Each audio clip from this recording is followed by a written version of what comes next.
जो over thinking और depression तुम्हें चढ़ी हुई है ना, एक दिन किसी न किसी की ज़रूर जान ले लेगी। मैं ऐसा क्यों कह रहा हूँ?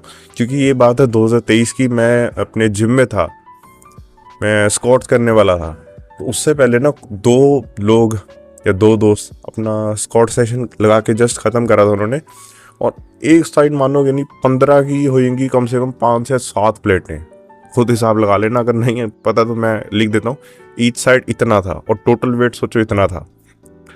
और मैं सोच रहा था, जब मैंने नया नया कॉलेज में था, तो मैं सोच रहा था कि भाई मेरे दोस्त ने मेरे से ऐसा क्यों करा। उसने मुझे फ़ोन करके ये बात क्यों नहीं बताई कि वो ज़रूरी थी या वो बेकार थी। तो ओवर थिंक कर रहा था। और मैंने क्या करा, एक साइड की सारी प्लेटें हटा दी। जैसी एक साइड की लास्ट वाली प्लेट हटी, दूसरी साइड की प्लेट्स नीचे गिरने लगी, रॉड हवा में। और सीधा नीचे एक बंदा बैठा था, मेरा दोस्त, नया बना था जिम में, जाके उसके पीठ पे लगी, जैसे इस साइड। सोचो अगर उससे सर पे लग जाती, मेरे कारण उसकी लाइफ खराब हो जाती ना। मैं अभी भी अपने आप को बहुत कोसता हूँ कि भाई मैंने ऐसा क्यों करा। पर I am thankful to God कि वो बच गया। उसको कुछ ज़्यादा हार्म नहीं हुआ, कोई ज़्यादा चोट नहीं लगी। पर वो सेफ है, बिल्कुल सही है वो। तुम समझ रहे हो कितना ज़्यादा वर्स्ट इफेक्ट है चीज़ों का यार। Depression, over thinking, anxiety, stress. और आजकल के लोग क्या करते हैं, इंटरनेट पे खुश होते हैं, I have depression, I have anxiety, मैं ये नहीं कर सकता, मैं वो नहीं कर सकता। खुश होते हैं ये चीज़ें बता के। ये खुश होने वाली बात है? ये सब चीज़ों को नॉर्मलाइज कर रहे हैं भाई। ये नॉर्मलाइज नहीं होनी चाहिए। कभी देखा पुराने के टाइम में जो हमारे पेरेंट्स की जनरेशन, उनको ये चीज़ें बोलते हुए? कभी सुना अपने पापा को कि बोलते मुझे बेटा डिप्रेशन है, मैं काम पे नहीं जाऊँगा? मम्मी को बोलते कभी सुना मुझे बेटा स्ट्रेस है, मैं तेरे लिए खाना नहीं बना सकती? नहीं होता ना कभी ऐसा। और ये होना भी नहीं चाहिए। तो मेन दिक्कत आती है कि ये बंदों को शुरू कहाँ से होता है। मैं अपनी स्टोरी से मैं समझाना चाहूँगा। आई थिंक ये फ़ोटो देखते हो, मैं 9 साल का था तब। मेरे फैमिली में, जॉइंट फैमिली थी मेरी, तो काफ़ी ज़्यादा फैमिली डिस्प्यूट्स होने लग गए। काफ़ी ज़्यादा माहौल ऐसे ख़राब रहता था, हर दिन लड़ाई होती थी। तो तब जब बच्चा 9 या 10 साल का हो जाता ना, तो रियलिटी में थोड़ा आ जाता, उसको समझ आने लग जाती चीज़ें कि भाई क्या घर में चल रहा है, क्या बाहर की दुनिया कैसी है, उसको थोड़ा थोड़ा समझ आने लग जाता है। तो मुझे भी थोड़ा समझने लग गया। उस कारण मुझे इस कारण थोड़ा ट्रॉमा चढ़ा, डिप्रेशन में रहा हूँ मैं काफ़ी देर। पर उसका अब रोना करने कोई फ़ायदा नहीं है, because it's time to change now.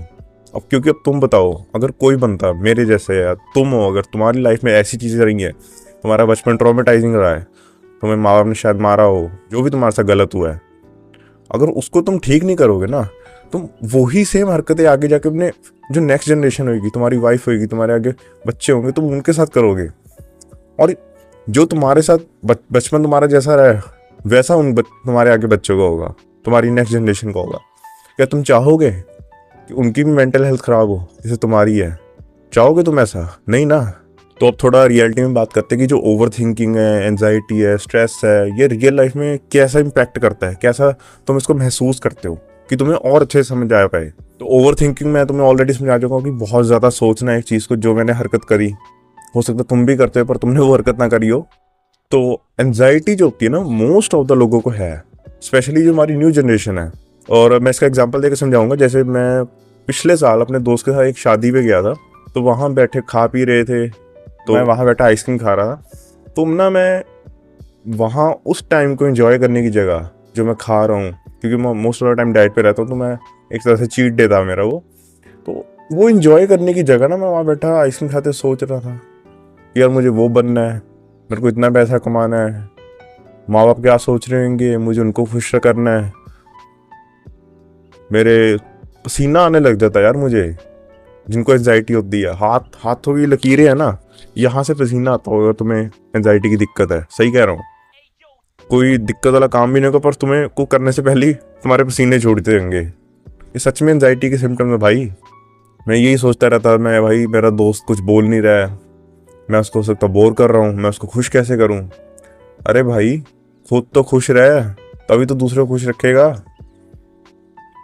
Main जो एनजाइटी की दिक्कत है ना, उसमें क्या होता है, तुम फिजिकली तो प्रेजेंट हो कहीं पर मेंटली नहीं हो। जैसे स्कूल में होता है, तुम हो सकता है किसी गेम के एडिक्ट हो। मैं सीओसी की था, गेम का एडिक्ट। टीचर सामने पढ़ा रहा था और मैं बैठा, पता क्या कर रहा हूँ, कि वो बेस कैसा होना चाहिए कि हम पे एनिमी आगे अटैक ना कर दे। मैं वो सब सोच रहा होता था। तो अब बहुत होगी ये एंजाइटी डिप्रेशन, हमें इनको डिस्कस करके इनको बढ़ावा चढ़ावा नहीं देना, हमें इनको ख़त्म करना है। अगर तुम्हारी लाइफ में दिक्कत आई है तो बी ग्रेटफुल। देखो तुम्हें गॉड ने प्रॉब्लम दी है फिक्स करने को, तो फिक्स करो। क्योंकि मुझे भी लगता था भाई, एक बार जो लोगों को हो जाती है ना, वो कभी फिक्स हो ही नहीं सकती। लोगों को फिजियोथेरेपिस्ट के पास जाना पड़ता है, नहीं फिजियोथेरेपिस्ट, आई थिंक साइकेट्रिस्ट, जो भी होता है मैं वो बता दूंगा, लिख दूंगा यहाँ पे। तो उसके बाद जाते हैं, सेशंस लेते हैं, टाइम 1 घंटा बिताते हैं, वो बातें करता है, तुम्हें वो पिल्स खाने पड़ते हैं डिप्रेशन की, गोलियाँ लेनी पड़ती हैं डॉक्टर से, तुम्हारी मेडिकल रिपोर्ट आती है, इसमें लिखा होता है यू हैव डिप्रेशन एंजाइटी। मुझे लगा वो सब मेरे साथ होगा, पर नहीं। I fixed it myself alone. किसी ने आगे मुझे नहीं बताया कि भाई ऐसे करना है। सबसे बड़ी दिक्कत आज की जनरेशन में जो है ना, वो है ओवर थिंकिंग की। मतलब कि ज़्यादा तुम जो सोचते रहते हो एक ही चीज़ को, चाहे वो बहुत ज़्यादा छोटी हो, तुम्हारी लाइफ को कुछ इम्पैक्ट भी ना करे, पर तो सोच के कुछ और ही बना लेते हो, वो सबसे बड़ी दिक्कत है। का सिर्फ मैं बताऊँ एक ही इलाज है दुनिया में, वो है मेडिटेशन। कोई तुम्हें इंडियंस की ये फॉलो करने की जरूरत नहीं है मेडिटेशन, वो कैसे करते हैं वो सब मुझे नहीं इतना पसंद आता। तुम सिंपली यूट्यूब पे जाओ और लिख दो हमजा मेडिटेशन, वो बेस्ट बंदा है भाई तुम्हें लाइफ बदलने के लिए, और जो मेडिटेशन तुम सीख सकते हो उससे बेस्ट है।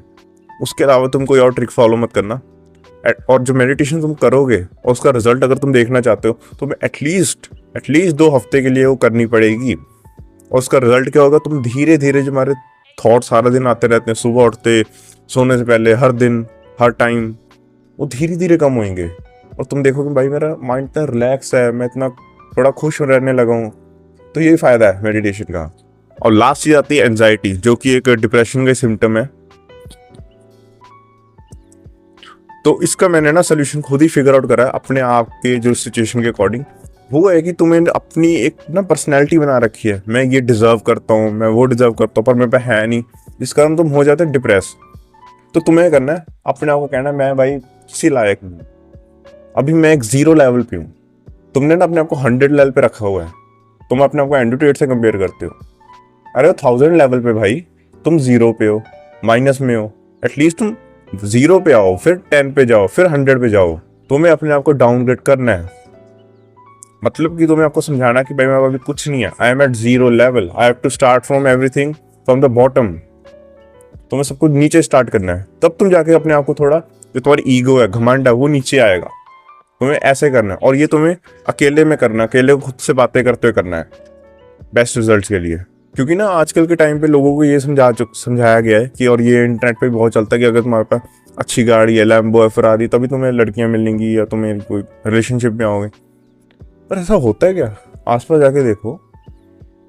क्योंकि अगर तुम यही सोचते रह जाओगे ना, तो तुम किसी लड़की को देखो, तुम मन करेगा अप्रोच करूँ, उससे बात करूँ, तुम सोचोगे मैं भाई गाड़ी नहीं है इसमें बात नहीं कर सकता, और तुम फिर आ जाओगे डिप्रेशन में घूम फिर के। क्या फ़ायदा उसका? और दिक्कत है एंजाइटी में आती है, जो कि है कि तुम अपने से ज़्यादा ना दूसरों की केयर करते हो। मैं भी ऐसा था, मैंने वो बहुत, मुझे कम से कम 3-4 साल लग गए उसको ख़त्म करने में। प्लीज़ अपने ऊपर ज़्यादा ध्यान दो, अपने ध्यान दो कि मेरे में क्या कमी है, दूसरों की कमियां मत ठीक करो, लोगों को उनके हालात पे छोड़ दो भाई। कोई तुम्हें आके उठा के ये तो नहीं कहता भाई तू जिम चल जब वहाँ जाके पढ़ाई कर तेरे नंबर आएंगे, कोई नहीं तुम्हें कहता, तुम्हें खुद करना पड़ता है ना। तुम जो चीज़ करनी है खुद के लिए करो, खुद को खुश रखो, ना कि किसी और को। और मैं एक रिकमेंड करना चाहूँगा तुम्हें, 2 तरह की ये बुक्स हैं, बेस्ट बुक्स हैं भाई, बेस्ट। एक सबसे पहले आती है the subtle art of not giving a fuck, और दूसरी आती है एटीट्यूड इज एवरीथिंग। भाई मैं तुम्हें क्या कह रहा हूँ, आंखें बंद करके इस पर इन्वेस्ट कर दो, आंखें बंद करके। तुम फिर अगर तुमने पढ़ ली और तुमने इसकी चीज़ों को अप्लाई करा और लाइफ बदल ली, तुम खुद आके इस वीडियो में फिर कमेंट करोगे भाई थैंक यू, तुमने बुक हमें रिकमेंड करी। अगर किसी ने पढ़ रखी है तो भाई उसके फ़ायदे लिखो, जो नए बंदे हैं कमेंट में, कि नए लोगों को अवेयरनेस फैले। तो आई होप तुम्हें इस वीडियो से कुछ सीखने को मिला होगा। मिलते हैं किसी और वीडियो में।